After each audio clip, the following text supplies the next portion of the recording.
Bonjour à tous, nous sommes heureux de vous revoir pour cette nouvelle édition d'AVF News.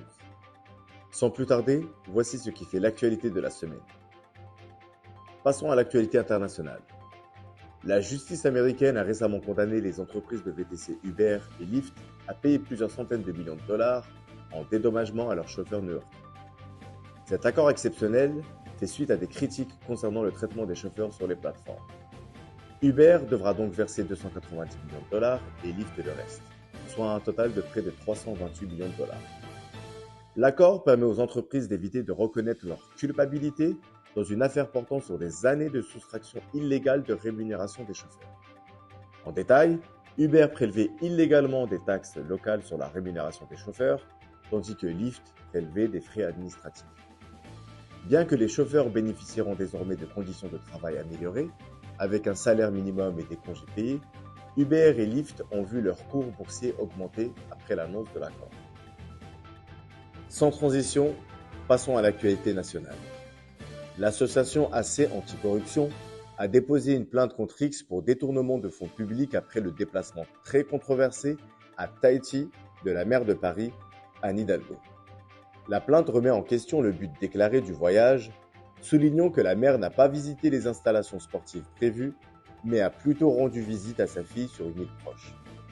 Le collectif s'interroge sur le financement du voyage, dont le coût aurait atteint près de 60 000 € d'argent public.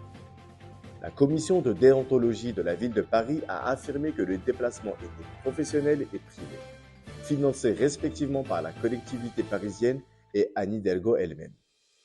Des élus d'opposition ont critiqué le déplacement, appelant à des enquêtes, tandis que la maire de Paris se dit prête à coopérer avec la justice, qualifiant l'accusation de dénuée de fondement.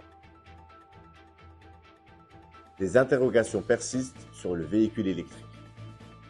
L'Observatoire CTLM de l'automobile a publié une étude indiquant que de nombreux automobilistes européens sont perplexes quant à la voiture électrique.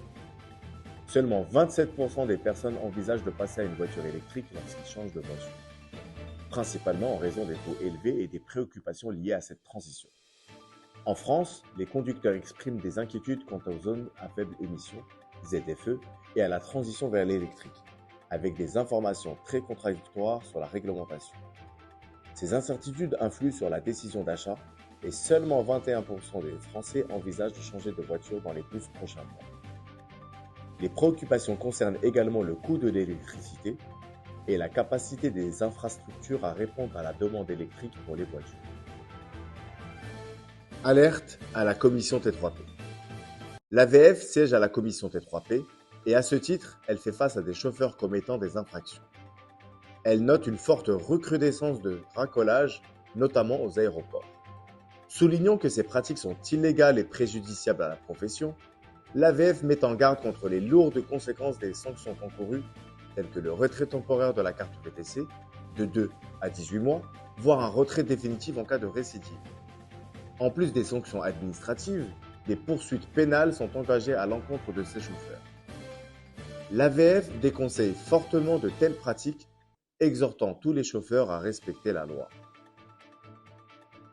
Et pour finir, l'AVF vous annonce une très grande mobilisation des VTC le 11 janvier 2024 concernant les accès ZTL et aux futures voies réservées aux Jeux Olympiques 2024. Les détails de cette manifestation vous seront communiqués très prochainement. Voilà la fin de notre édition hebdomadaire.